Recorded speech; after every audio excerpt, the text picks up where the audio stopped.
안녕하세요. 토토방방 스포츠입니다. 오늘도 저희 토토방방 스포츠를 찾아주신 여러분들께 감사합니다. 그럼 유익한 분석 시작해보도록 하겠습니다.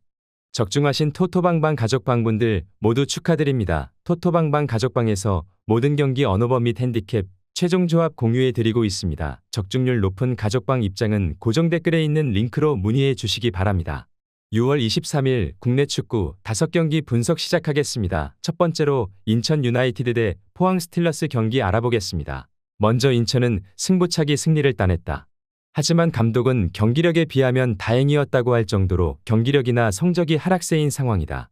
특히 제르소가 없어 역습 전개나 공을 전진시키는 데 문제가 있을 가능성이 높다는 점이 인천의 최대 약점이라고 할 수 있을 것 같다.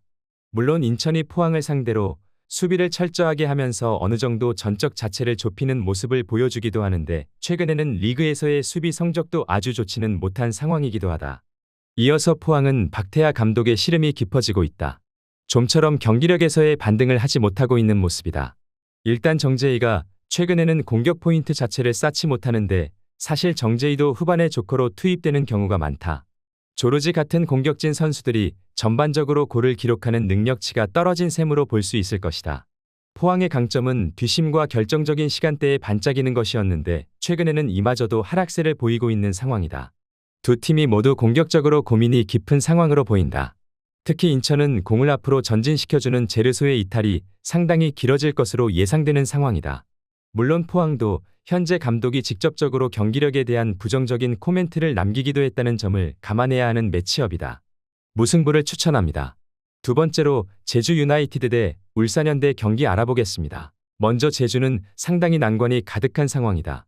현재 11일 동안 4개의 매치를 치러야 하는데 여전히 엔트리에 부상자가 많은 상황이다.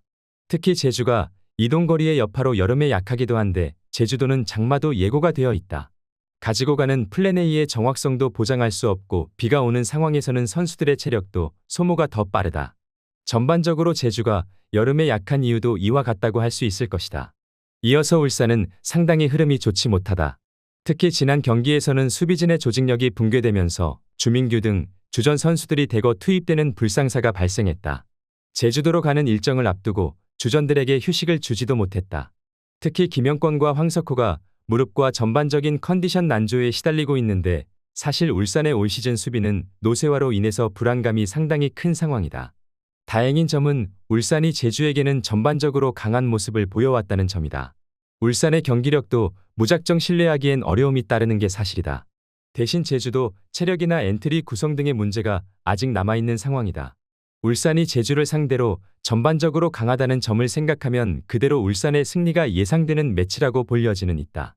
울산현대의 승리를 추천합니다. 영상은 잘 보고 계신가요? 토토방방 가족방 입장 방법 안내 드리겠습니다. 지금 보고 계신 영상 댓글란 확인해 보시면 고정 댓글 지정되어 있는 가족방 입장 링크 클릭 후 가족방 입장하시면 됩니다. 그럼 남은 경기 분석 이어가 보도록 하겠습니다. 세 번째로 안산 그리너스 대 천안시청 경기 알아보겠습니다. 먼저 안산은 여전히 상승세를 이어가지 못하고 있다.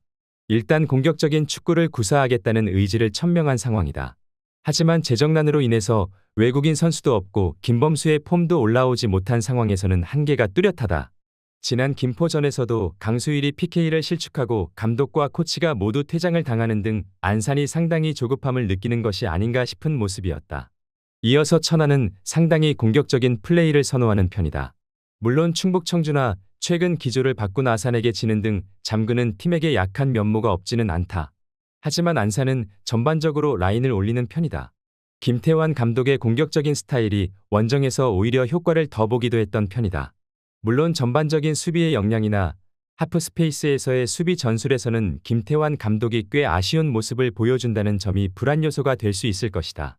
천안이 유리하다고 보이는 게 일단 안산도 라인을 올릴 것을 천명했지만 오히려 천안이 공격적으로 나서는 상황에서는 상대가 올라오는 것을 반길 수 있다. 물론 여전히 천안의 수비력을 신뢰할 수 있는 단계는 아니라고 하더라도 그래도 안산이 결정력에서 훌륭한 모습을 보여주는 유형이라고 하기엔 어려움이 따르는 게 사실이다. 천안시청 승리를 추천합니다. 네 번째로 부천FC 대 충북청주 경기 알아보겠습니다. 먼저 부천은 충북청주를 상대로는 전적상 우위다. 다만 현재 충북청주를 상대하는 것을 부천이 매우 어려워하는 양상이 강하다. 충북청주를 상대로 기록한 1승은 프로 초년병 시절의 충북 청주다. 그 이후 수비에서의 조직력이 생긴 부천은 충북 청주를 상대로 4경기 연속 무승부를 기록 중이다. 상대도 잠가버리는 것에 능한 편이라 부천도 뚜렷하게 상대의 블록을 공략하는 것을 어려워하는 분위기를 보여주고 있다. 이어서 충북 청주는 공격력에 대한 고민이 많다. 수비에서의 블록을 세우는 능력치는 매우 고평가할 수 있지만 최윤겸 감독이 인터뷰에서도 공격에서의 고민을 토로하는 모습이다. 일단 윙어인 김병호를 영입하면서 공격에 힘을 실어주기는 했지만 공격 방식 자체가 높이를 이용하거나 직선적으로 가는 단조로운 스타일이기도 하다. 김병호도 K리그 안에서는 공격 포인트 생산 능력이 아주 뛰어난 자원이라고 보기엔 어려움이 따른다. 일단 부천의 경우도 수비에서의 조직력이 생긴 충북 청주를 아주 까다로워하고 있다. 두 팀이 모두 공간이 많이 허용되는 상황에서 강한 역습 성향의 팀이기 때문에 잠그는 데 초점을 맞춘 팀을 상대로는 상성이 썩 좋은 모습은 아니다. 이 대진은 4연속 무승부로 이어진 대진이기도 하다. 무승부를 추천합니다. 영상은 잘 보고 계신가요? 토토방방 가족방 입장 방법 안내 드리겠습니다. 지금 보고 계신 영상 댓글란 확인해 보시면 고정 댓글 지정되어 있는 가족방 입장 링크 클릭 후 가족방 입장하시면 됩니다. 그럼 남은 경기 분석 이어가 보도록 하겠습니다. 5번째로 김포FC 대 부산 아이파크 경기 알아보겠습니다. 먼저 김포는 전반적으로 부산을 상대로는 강하다. 특히 김포가 사용하는 플랜 A를 부산이 잘 극복하는 모습을 보여주지 못하고 있는 형국으로 보아야 할 것이다. 김포가 철저하게 짠물 수비로 나서면서 한 방을 노리는데 지난 경기에서도 전북을 상대로 해당 플랜이 먹혔고 브루노가 오랜만에 득점을 기록했다는 점도 김포 입장에서는 상당히 반가운 점이라고 할 수 있을 것으로 보인다. 이어서 부산은 원정에서의 힘이 좋은 편이다. 하지만 부산이 원정에서도 상성을 극복하는 모습을 자주 보여주고 있는 것은 아니다. 잠그는 성향의 팀에게 약한 모습을 보여주는데 부산이 원정에서도 청주와 안산같이 실리를 노리는 팀을 상대로는 1무 1패로 오히려 부진한 모습이다. 지난 경기 충남 아산과의 매치에서도 결국 아산이 내려앉아버린 국면을 타개하지 못한 것이 아쉬운 모습이었다.